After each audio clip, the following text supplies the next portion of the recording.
Welcome to Bike World. Welcome to beautiful sunny Spain. Welcome to the launch of Triumph's new Tiger 900 GT Pro and Rally Pro. Previously, Triumph had 37 different Triumph 900 Tigers that you can choose from. Now they've simplified it to 3. You've got the GT, which is kind of like the base standard model, the GT Pro, which is the premium 19-inch front-wheeled, kind of more road-biased model, and Chris's favourite, which is going to be the Rally, which is the more off-road orientated 21-inch front wheel, more travel, fully adjustable suspension, bash plate, and more ground clearance. Pretty simple. Base model, road model, let Chris jump and be scary model. It's December, but I'm in the sunshine. So this is Triumph's new Tiger 900. Chassis-wise, it's pretty similar to before, but engine has got big improvements, more power, more torque. They've still kept the low-down friendliness of the Tiger, that 8.8 triple T-plane crank, but now we've got more power at the top and a little bit more torque. 220 kilometers to do today, all in southern Spain. It's a little bit fresh, heated grips, standard are on maximum, and I'm just about to switch the heat seat on. Today we've had the opportunity to ride both models on the road only today. Tomorrow is our off-road day. The big talking point for 2024, apart from a few styling tweaks and the new TFT clocks, is the improvement in performance. The triple 888 T-plane crank British made engine is almost legendary. It's a brilliant engine that Triumph developed in 2020. What they've done is kept capacity the same, but by adding new pistons, new cams, improving the compression, intake, valves, they've given it more performance. So we're at just shy of 107 horsepower. Before it was 93-ish, if I remember rightly. So we've got a 13% increase in power. But what they haven't done is given the engine to their Moto 2 technicians and just increased top-end performance. So from 0 to about 5,000 RPM, it's pretty similar. There's a slight increase in torque, but from 5,000 RPM onwards, you've got more power, more torque, and it over revs a little bit more. This does mean that the Tiger is no longer A2 compliant. So if you've got an A2 license, you need to be on the Tiger 850. But this does mean that this has got real class leading performance. This has got real zap and real rasp about it. You really feel that straight away. I started off on the Rally and kind of was short shifting and just riding around 5,000–6,000 RPM. I had the standard heated seat on, I had the standard heated grips on. It was a bit cold and it was a bit fresh this morning. But then once it started to warm up and I started to enjoy it, you start to rev it and you start to feel it. And it's just got that extra kick. It's so immature. 13% increase in performance is a significant number. It's not 1 or 2 horsepower. It really does rasp along that top end. It also holds onto the revs a little bit longer. Yeah, arguably, do you really need that on a middleweight adventure bike? Do you need that extra performance? Yeah, there's a few people who don't need that extra over rev. But when you add luggage and a pillion, that extra power is just going to make those overtakes that much easier. It just gives you that confidence to overtake 5 or 6 cars in a row rather than 2 or 3. And here in the mountains of Spain, it's been really fun driving it up the hills. Really enjoyable. In terms of safety, we've got cornering ABS and we've got traction control, all controlled by an IMU. That is then related to the rider modes, which is rain, road and sport. There's also a rider configuration and you've got an off-road mode. On the Rally, there's an off-road pro as well. When you're in the off-road mode, you've no longer got lean sensitive traction and you've got no longer lean sensitive ABS. If you're in an off-road mode, then you've just got conventional wheel speed ABS on the front and no ABS on the rear. If you go into the Pro, you have no ABS and no traction and you can do what you want. But we're going to hit more of that tomorrow when we try that off-road. The GT Pro, we're not going to ride off-road tomorrow because that's the more road biased bike. Interesting bike, feels very different from the Rally when you ride that on the road back to back. So I jumped from the Rally to the GT Pro, which means we've got 19-inch front wheel. I've got an electronic adjustable rear shock. Oh, that feels nice. Turns a lot easier, feels more lively, handles better than the Rally because you just feel more confident, you can carry more corner speed and it's less physical. It's really, really interesting. Electronic suspension on the back, because this is the GT Pro, is not semi-active. So essentially what that does, it changes the preload and the rebound depending on which mode you're in.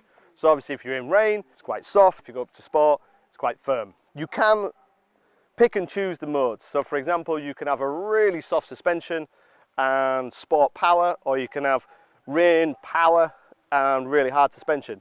You can tailor the power and the traction and the rider aids to how you want it in the rider configurator if you wish. But I've just left it as standard. I've not had the desire to change anything.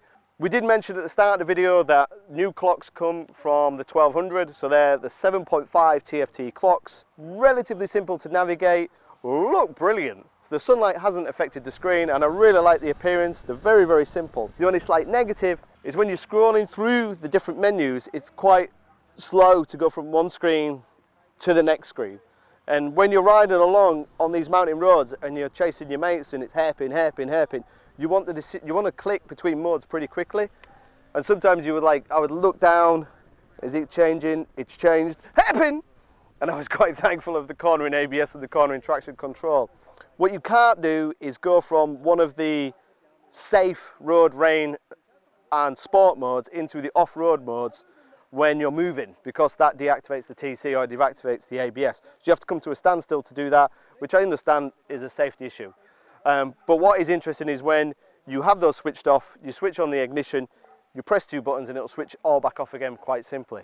Again, it's one of those bikes that I'm just growing with a little bit. The performance side of it, the looks, the appeal, the high quality, the finish, got that straight away. By lunchtime, yeah, I can see the increase in performance, I can see the increase in fun. It's really comfortable, the suspension works, heated grips, heated seat, heated pillion seat, cruise control, really nice looking clocks. It's all plus points. Tomorrow I'm going to play about with the clocks a little bit more, and tomorrow we've got the knobbly tyres fitted and we're going to go to the Triumph Adventure School. So I've ridden there before on the 1200 Scrambler. I know it's really good fun. Can't wait to see what this bike is like off-road, and I can't wait to see how it compares to the Scrambler. And yes, I am sorry, Chris. I know you should be able to do with the off-road, but you're stuck in a garage somewhere, freezing, drinking really cold tea and trying to fix a bike while I'm sunbathing here in the sun. So it's time for a few beers and I'll give you an update tomorrow and we'll give you an off-road verdict on the Rally. So as you can tell, off-road day today. We're on the Rally Pro. For the 2024 there's only one off-road option, which is the Rally Pro. 21-inch front wheel, long travel suspension, bit of crash protection, that's all standard. And then today we've got off-road biased tyres fitted rather than what we had yesterday. But aside from that, it's a standard bike. Kind of just enjoying a little bit of Spanish off-road. Feel that, well, you can hear and feel the traction working there. The traction is off-road, it is really good. I mean, you can feel it and hear it working. And the ABS is actually a lot better than I thought it would be. Because some off-road ABS is pretty shocking, but, well, it was 5 or 6 years ago, but this is really good.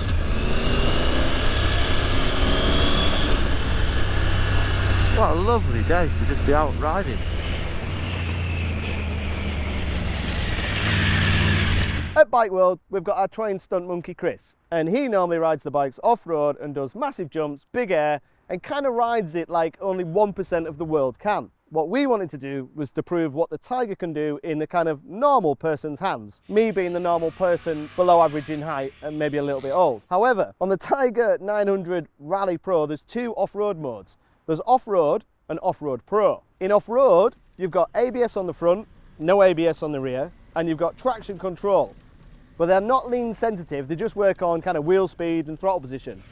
So when you gas it, it'll slide, notice the slide, stop the slide, cut the power and bring it back. And it doesn't cut the power by ripping out spark plugs, it just cuts the power nice and brings the slide back. And the off-road ABS, for the average rider when you're trying to stop 230 kilograms on loose gravel, works really well. It's not lean sensitive, but you can rely on it. The Brembo Stylerma brakes are not overpowering when you ride it off-road. All we've done today is just fitted the Anarchy tyres that come recommended by Triumph. And it's proved how versatile and how great this bike is off-road.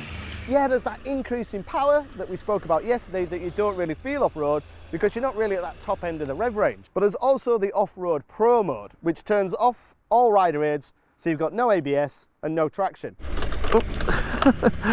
No traction on the rear, which I just lovely demonstrated there. It's the same power and same delivery as the other off-road mode, and it doesn't restrict the power. So if you open the power fully gas, if you go to 100%, it'll go to 100%. So it's not like only 90 horsepower. This is the full 107, 108 horsepower, same as road mode. But I've been really impressed with what the Triumph can do. I felt really safe and secure early on in the day when I was in the off-road mode with a bit of traction and with a bit of ABS. And then as my confidence grew, this afternoon, tried a few little jumps, tried a few slides, turned off all the rider aids and had some fun. It's quite narrow, you can feel quite good, the bars are quite high. Doesn't feel like 225, 230 kilograms. It's manageable, the levers are adjustable. I'm looking over the screen that I had on the lowest setting. It's really enjoyable and impressive to ride off-road. To be honest, it's kind of gone above my expectations.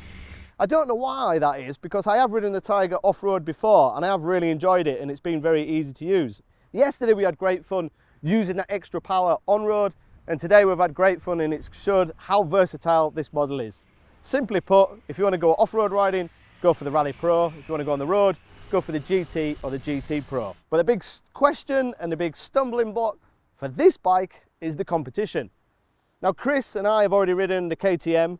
We've already ridden the Husqvarna Norden, where one of us is going to be fighting for the keys for the Africa Twin launch. I think Chris might be doing the 900 GS launch. What we'll have to do is get this on a drag strip to see how quicker it is than the previous bike. And then what we're going to have to do is, once we've been on all these exotic launches and had loads of fun, is get all the bikes together in Wales and have a big group test. What we'll do is we'll split it. We'll have like a normal group test of normal riding, and then we'll have the extreme kind of idiot, oh be Jesus, that looks dangerous group test with Chris. Hope you've enjoyed the show. Thanks for watching. If you've got any questions, I'll try and answer. Finito.